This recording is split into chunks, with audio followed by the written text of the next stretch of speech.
is to help the other person, meaning of what they're sharing, help them feel seen and heard, and that you're making the attempt to understand by offering recognition and by bearing witness to that moment of their life. We're social creatures. That's all we want, is to know that we exist and we matter in this realm that we're living in.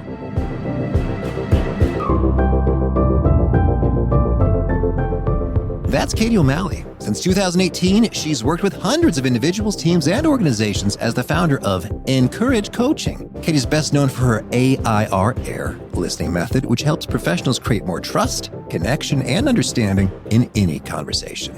So you'll learn 1, why attention is so quick to drift, and 3 ways to pull it back. 2, what most miss with active listening. And 3, why shared experiences don't build connection and what does. And if you want a quick summary write-up of the actionable takeaways that we shared today, I recommend you drop on by awesomeatyourjob.com and sign up for the free Gold Nugget email newsletter. I'm Pete Makaitis. This is How to Be Awesome at Your Job. And now, here's Katie.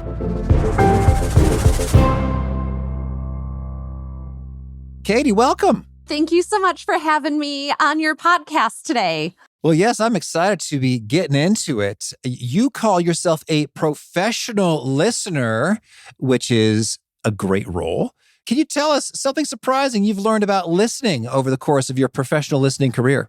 Oh my gosh. I think one of the most helpful things that I learned is that our brains move entirely too fast for the person who is speaking to keep our attention. And so we are already at a deficit for being able to stay focused and attending to the person who is speaking, because the rate at which we speak versus the rate at which we process information is like a tricycle going up against an F1 race car. And so even just knowing there is a misalignment in the pace of speech and the pace of processing of our brain can be really helpful in just folks saying, yeah, I am going to not be able to necessarily stay focused on what someone is saying unless that is my intention when I am starting out in the conversation. So the tricycle versus the race car. So our brains are the race car because they can go way faster than the person we're speaking to, listening to, is the tricycle. Now, it's interesting how you might assume it's like, oh, great. That means we're like overqualified. We got more than enough to get the job done, but that's actually counterproductive for us. Can you elaborate? For sure. The first time I read that, I started laughing as soon as you brought that up, because I'm like, this should be so easy. We should be able to understand and hear everyone perfectly. And yet look at where we're at in the world, and we can hardly attend to ourselves, much less fully attend to another person. And so what ends up happening is we will lose the thread on what someone is sharing with us really, really quickly. And it is hard to pull ourselves back into the conversation without them saying something really surprising, without them saying, hey, are you listening, or using our name. Those tend to be the 3 things that'll pull us back. But generally, if we are listening, for example, to our parents or our friends, and they're going on with the long form version of the story, those things aren't necessarily happening. And so what I encourage folks to think about is what I call the AIR formula for listening. And it's an acronym. A stands for attention, I for intention, R for recognition. And it's a methodology you practice while you are actively listening to be able to fully understand, not just hear, what someone is communicating with you. Well, I certainly shortly want to go into the attention, intention, recognition framework in some detail. And I guess I'm just curious about this bandwidth point a little more. It's funny how, well, first we mentioned the name, and it is so true. I've been in conversations with only a few people in my life actually use my name frequently when I'm speaking to them. And every time it's like, oh. It's like, huh? Yeah. It's like almost like being cold called in class. Like, oh, what did they just say? I better really zero in. So there's a freebie extra tip right there. We're talking about listening, but hey, you want people to listen, say their name a lot. That works. So with this bandwidth point, it's funny. I'm thinking about like YouTube videos now with regard to many of them. We've got multiple camera angles. We've got quick cuts. We've got like extra footage. We've got maybe sound effects. and little emoji things popping up to greater or lesser effect. And it's sort of funny. It's like that is almost necessary. If me just sharing a perspective for 15 minutes is not optimized for retention in the algorithm. It's so true. And it's a bigger part of the attention economy that we currently inhabit, right? So companies are no longer just mining for our dollars. They're mining for our attention and for our time. And in order for them to keep our attention, they need to do exactly what you were describing. And we actually have to, in some ways, resist that. So to choose what it is we're going to attend to every day.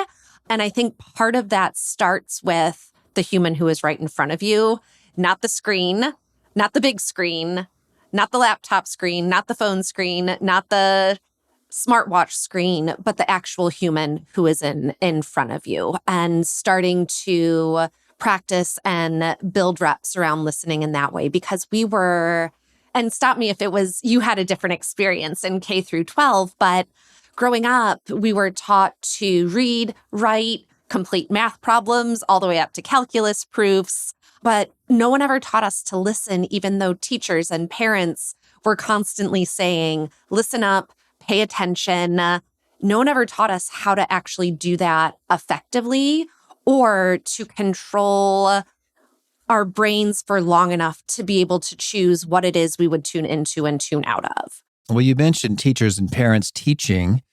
You had a beautiful story about your mother teaching you a lesson about listening. Can we hear it?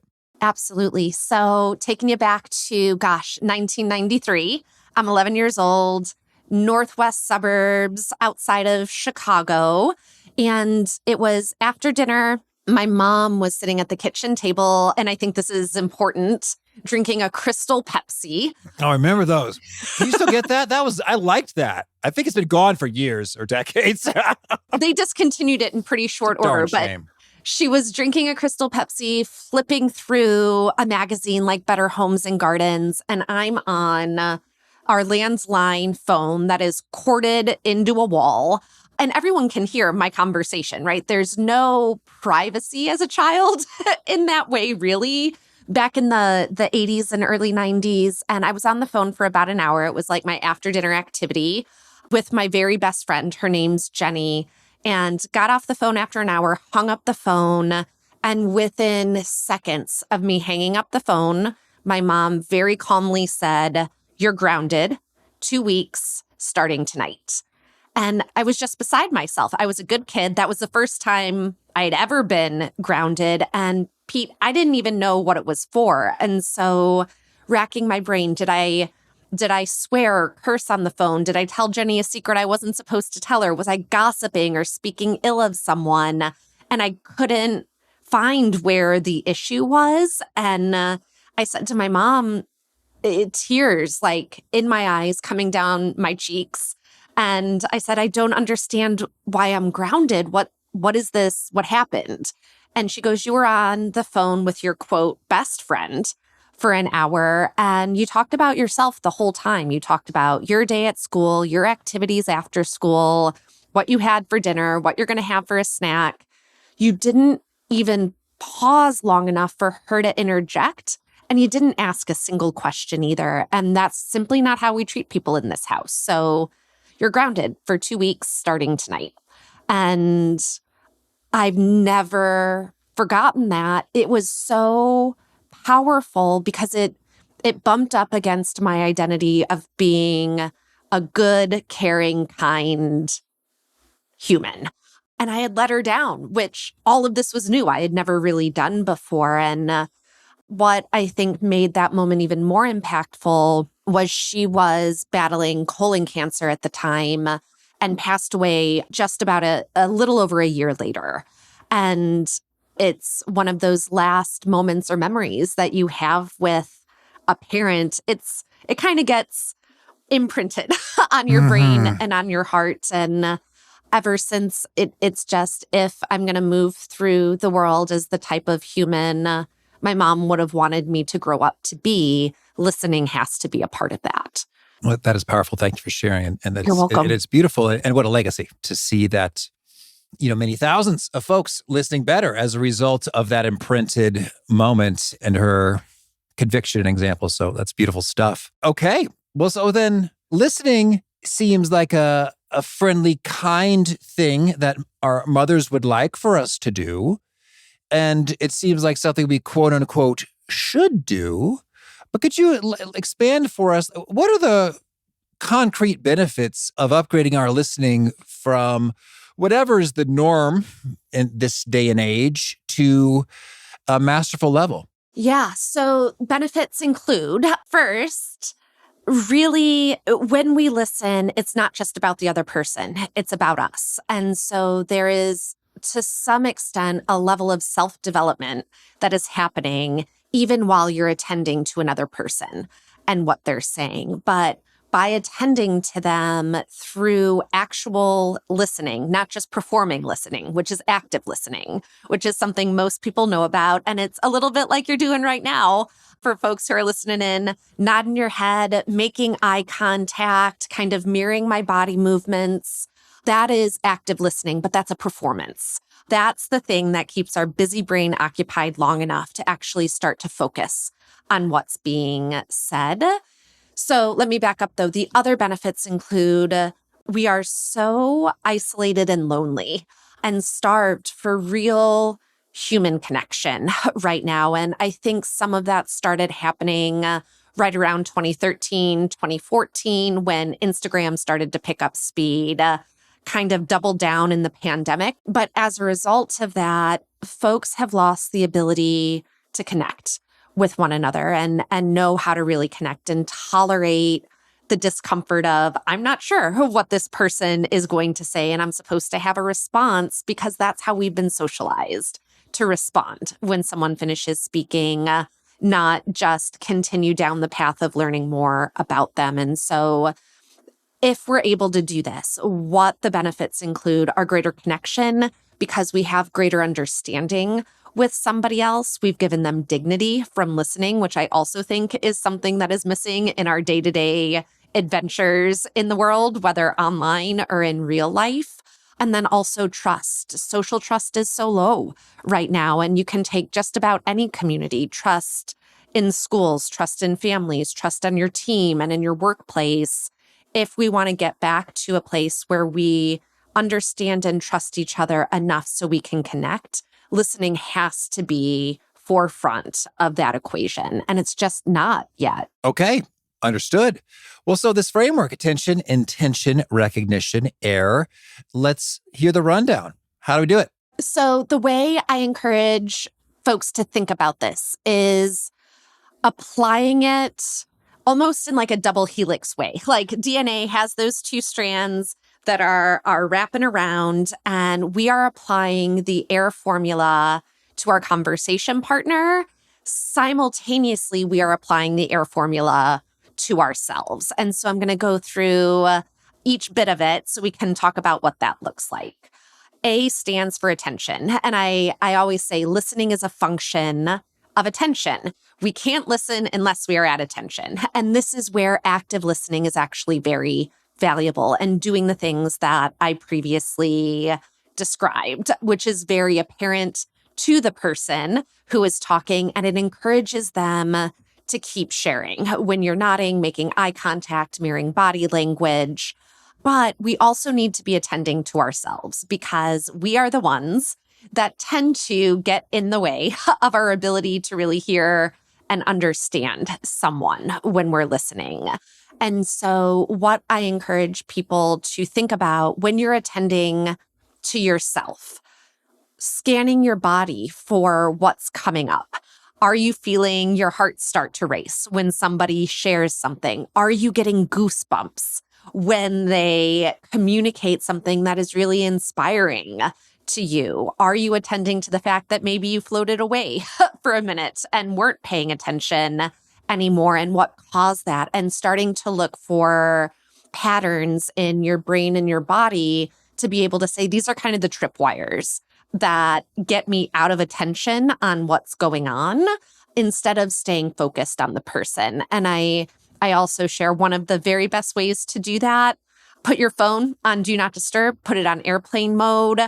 Mine has been in that setting for the better part of a decade, much to the dismay of friends and family. But when I am with them, there's nothing that they appreciate more than me being fully with them. And so they also understand when they can't get a hold of me for 3, 4, 6 hours at a time, they get that same attention when I'm with them. So that's A. And to your point about people appreciating it so much that you're only with them, I have heard this comment made about a number of famous people. I think there was a pope, there was a saint, there was a president, there was a celebrity, and folks were stunned by this mesmerizing power they had. It's like he was just with you. And it's funny because in a way, it doesn't seem like that's that extraordinary. And yet apparently it really is, because people are struck when it occurs, particularly if it's by someone who is of elevated stature. We'll say it's like, oh, I am so lowly and they are so important and they gave to me this gift of their full attention. And I was awestruck by that. Our attention is a currency to spend, just like our money. And I think we have two of them right now. We have our money and we have our attention.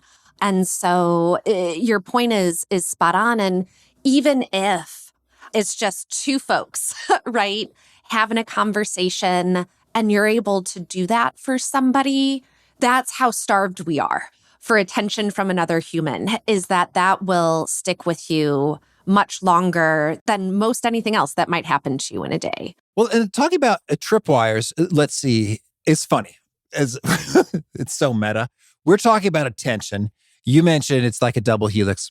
And then I was transported back in time to high school, in which I was looking at a spread in my biology textbook about the double helix and the just amazingness of the process of DNA transcription and translation. And the first time I learned about that, I was like, holy smokes, this is for real. This happens all the time, constantly in our bodies. This is so complex and information rich and miraculous and crazy. So anyway, that has very little to do with the conversation we're having now. My the revelations of biology from Pete in high school. And so I was there for, I don't know how many seconds, more than 3. So let's talk about that. When you're attending to yourself and other, there will be times in which you are drawn elsewhere. What do I do with that? Every time, Pete. Every time you'll be drawn elsewhere. Okay. Every time. Every time.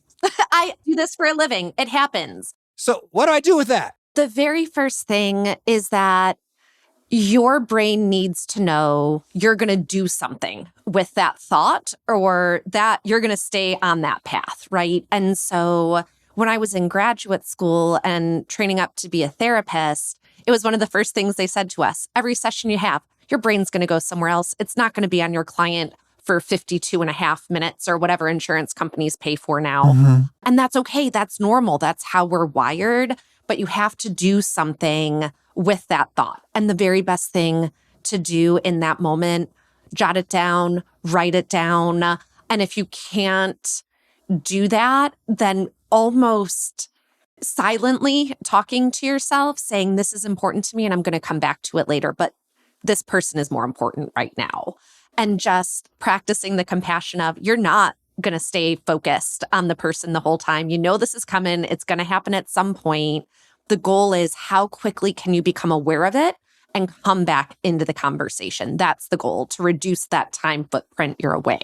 Yeah, that's intriguing. And well, I like what you said about the note. You can write it down, or you can sort of mentally write it down.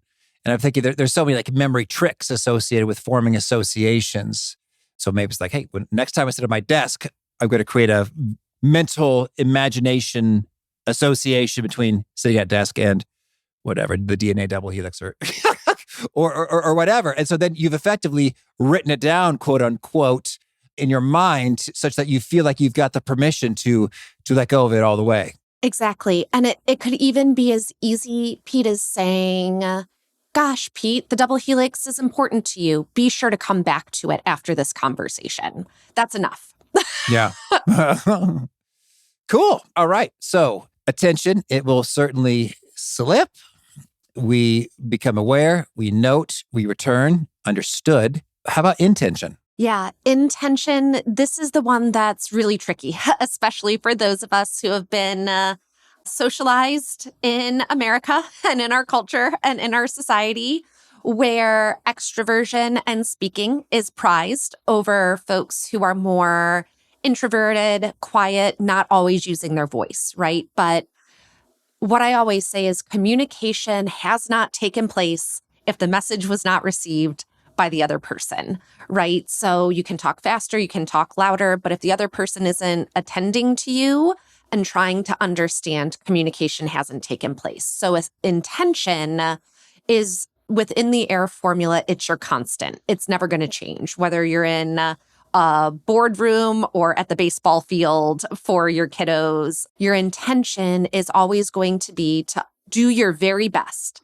to understand what is being shared with you and not fall into the trap of trying to respond, debate, win someone over with your perspective, because I think and believe we've been so socialized to drive toward a singular outcome or result in a conversation that we've missed the point of most conversation is about exploration and learning. And if we can shift our mindset, and this is where the intention is internally, to did I learn something instead of did I convince Uncle Pat that he's wrong about this particular piece of news or information, that cuts down on 90% of the roadblock to be able to listen to understand. That makes a lot of sense because it's a much more achievable objective to learn something and understand someone than it is to convince or have a brilliant rebuttal, because that will necessarily require substantial cognitive attention to formulate, as opposed to, oh, I'm going to understand this person and learn, then naturally your brain is pointing itself at them and hence facilitating listening. Yes, exactly. When we try and figure out what we're going to say next before the other person has even finished speaking, we've missed out on some really good information and probably information that could connect us, right? And there are moments where moving from a stance of dialogue to debate might be required in a courtroom or in a negotiation, right? But even then, when you're demonstrating an intent to really understand somebody, it is very difficult for them to show up in a defensive. What usually ends up happening is then they'll mirror us and try and give us the same space and reciprocity that we gave them. So after they finish sharing, and then you do the recognition part, which we'll talk about in a second, you can then say, if they haven't already invited you to, which they already probably have, is, I'm wondering if I can share my perspective on this or my experience with this. Because so often too, even if it's not contentious or a debate, where people will default to is, I've had that same experience. I'm going to tell them about my experience so that they can now understand a part of me so we can connect. That's not connection. You haven't given them the full dignity of their own experience by recognizing and giving them the dignity of really being seen, which happens in the last part. Well, let's hear about this recognizing and dignity. Yeah, recognition. So I'm sure you probably heard this. Therapists get paid to just sit there and nod and listen, right? Listening is a very active brain activity if you are doing it right and doing it well. And the goal is to help the other person, meaning of what they're sharing, help them feel seen and heard, and that you're making the attempt to understand by offering recognition and by, how do I want to say this? Bearing witness to that moment of their life. We're social creatures. That's all we want, is to know that we exist and we matter in this realm that we're living in. And so an example that I've given before is your kid comes home from school, You just logged off of back to back to back Zoom meetings for the last 9 hours and you ask them how their day at school was. They're telling you whether or not you're actually listening and trying to make meaning of it for yourself or for them might depend on the day. But what I encourage people to do is be able to summarize what you've heard, share an observation of something regarding their body language, their facial expressions, their energy, and finally reflect a feeling back to them. So it would sound something like this. Wow, it sounds like you had a very full day at school, but I noticed your face light up when you talked about the experiments that you ran in science class. That experience must have been really interesting for you. Can you tell me more about that? And just see where they take it, right? Instead of, yeah, that sounds like a school day. That was a school day. Let's get your shin guards on and hop in the car. And sometimes people will say, Katie, I don't have the time. I'm like, well, you have the time while they're talking to try and process the information in a new way and then share back a different sentence to them. And they can be telling you about the next thing as you're getting them ready to go to their activity or do their homework or whatever it might be. And the same holds true with colleagues, partners, friends. It's just my only goal. Summarize or paraphrase what I've heard, let them know that I've seen them, and offer a reflection of feeling. Yes. And what's interesting about that, it's so funny. I think that I can sometimes be a little reluctant to do a reflection of feeling or to even say people's names for whatever reason. It's sort of It's like, vulnerable. That's why. well, okay. Lay it on me, Katie. What's going on? It's vulnerable for me to say your name. Because then my attention is going to be directly on you. That's a choice you're making. Oh, yeah, that's true. But and I am almost a little nervous that if I say a name, it might come across as almost like aggressive or demanding, or my tone, because the name is such a special word to us, that my tone might not match how someone wants to have their name said. It's like, actually, the emphasis is more of a KT as opposed to a KT. So, Pete, if you don't mind. But great thought. I mean, there's some counseling, right? In action, a level deeper. So there's vulnerability there. And I think there's also vulnerability on the emotion side. It's like, I don't want to say the wrong emotion. Because it's like, you idiot, did you, where were you? Like, why would you take that way? And yet I think in practice, and tell us if this is the case, Katie. In practice, I think even if you get the emotion wrong, people appreciate that you identified there was something noteworthy going on there. It's like, no, science wasn't interesting. It was horrifying. Dissecting this animal. Ugh. It's like, oh, well, it was certainly something. And I noticed that it was something. So you still kind of get some points for that. You do. And the opportunity to clarify, right? And to keep that person engaged. You're absolutely right. In that you're going to reflect the wrong feeling. Just accept it. You are at some point. But the purpose isn't to get the reflection of feeling right. It is one of the most high-level, complex skills to be able to practice as a therapist or counselor and get that right. But what it does is, to your point, shows the other person that you're making the attempt. And then what they get to do is clarify that for you. And they're willing to do it because they understand that you're really making an attempt to understand them. And they'll keep going. And this is what builds trust and connection. Well, yeah, you're right. And I'm thinking about my own experience in therapy contexts with therapists who are supposed to be the best at this, to have misidentified my emotion. And I never walked away thinking, oh, what a hack. It advanced the conversation. Like, no, I wasn't angry. I was scared. It's like, oh, that's still rich, fertile ground for us to continue pressing into. So it was valuable having even the wrong emotion reflected. Because it gives you the opportunity to really consider what you were feeling in that moment. And that's the piece I think we so often forget as humans, is that we are feeling beings that happen to have a helpful thought every once in a while.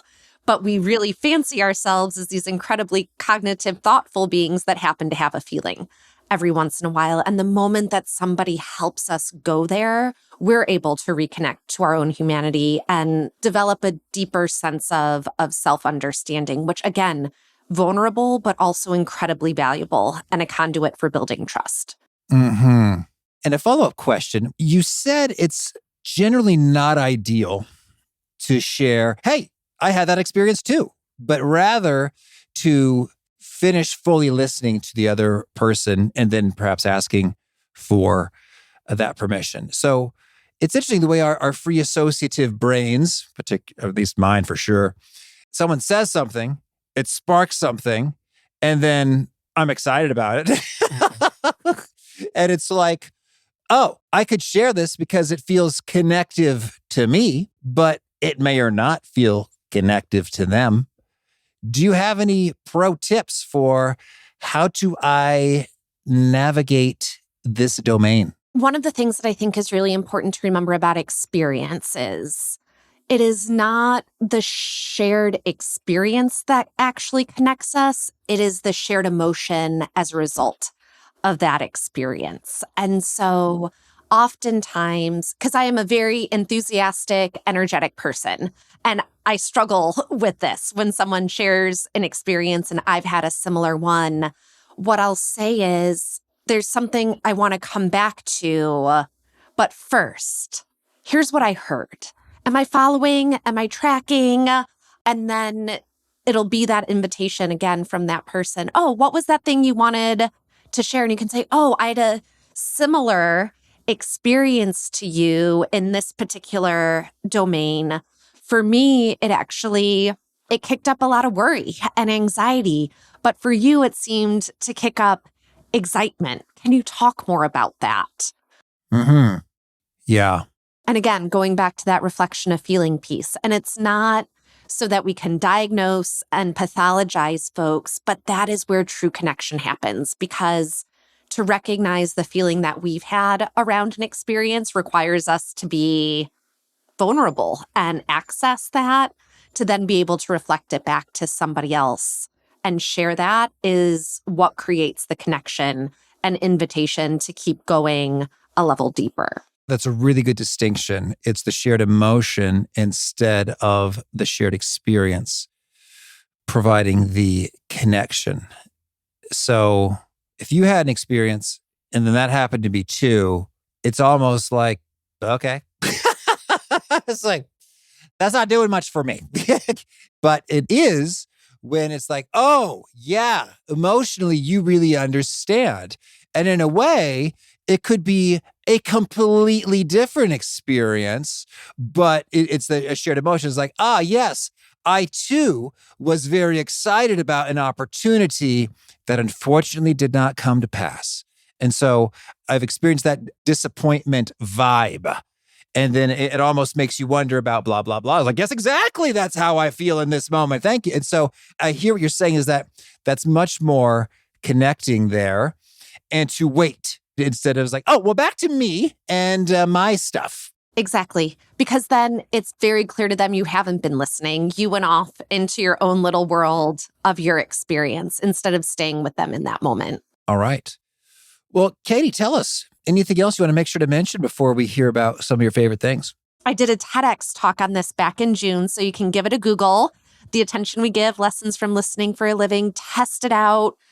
Practice some self-compassion. You're not going to be great at it when you start. Nobody is. But when we put in the effort to do this for others, it's only going to enrich our relationships and experiences as we move through the world. Big thanks to Katie for sharing her wisdom with us. And big thanks to our sponsors. Check them out. One sponsored checkout is Monarch. I don't enjoy thinking about or fiddling with money, so I love resources that make this quicker and easier. Set yourself up for financial success this year. Monarch is a gorgeous personal finance tool that makes your money life easier. It brings your whole money picture from budgets to accounts and transactions and investments into one super handy dashboard on your phone or laptop. I was such a fan of the old Mint.com and was super bummed when it disappeared. But the good news is that Monarch was founded by a team that includes the original product manager of Mint, and I dare say it's even better. I like the graphical summaries that help me drill down into things quickly and easily, and helps me get to the bottom of anything that just seems off or weird, or helps me zero in on great opportunities for savings faster. In fact, Monarch helped the average user save over $200 per month after joining. So set yourself up for financial success in 2026 with Monarch, the all-in-one tool that makes proactive money management simple all year long. Use code AWESOME at monarch.com for half off your first year. That's 50% off your first year at monarch.com with code AWESOME. All right. Well, now, Katie, could you share a favorite quote, something you find inspiring? One of my favorite quotes is, "Chance favors the connected mind." To be able to seize an opportunity because you've done the work of reflection and self-understanding to know that this is an opportunity for you. Yeah. Well, it's funny. I was taking that a completely different way in terms of when you're making connections in your mind about a thing and you encounter stimuli in the context of having reflected upon that thing, it serves as an idea or inspiration, potential solution, and it feels like a huge lucky break. That too. Mm-hmm. So yeah, multiple layers there. Okay. Multiple interpretations. All right. And a favorite book? Timequake by Kurt Vonnegut. Okay. And a favorite tool? Something you used to be awesome at your job? I love a notebook, a good notebook and a pen. There's nothing better than the mind-body connection of writing something down instead of letting AI take our notes for us. Yes. And is there a key nugget you share that really seems to connect and resonate with folks? They quote it back to you often? We are humans that happen to work. We are not workers who happen to be human. Okay. And if folks want to learn more or get in touch, where would you point them? encouragecoaching.org, or you can find me on Instagram, Encourage Coach Chicago. Great to go there if you're ready to rage quit your job for some funny content or cute videos of my dog. Okay. And do you have a final challenge or call to action for folks looking to be awesome at their jobs? Get on the listening train and pick one of the elements of the AIR formula this week to practice, just one at a time, and stack it. Okay.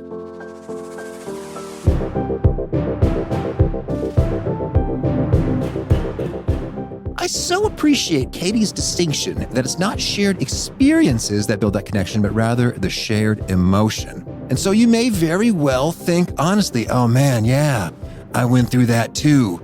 But it does bupkis, nothing for the connection. And yeah, you can have a very different experience, but a similar emotion. Oh, see how we have some loss and some disappointment, or see how we have some excitement and victory. You get the idea. That really does facilitate that kind of connection. So much good stuff from Katie. If you want to review the show notes or transcript or links to items that we've referenced, I recommend you mosey on over to awesomeatyourjob.com/EP1126. Hope to catch you next time, and peace.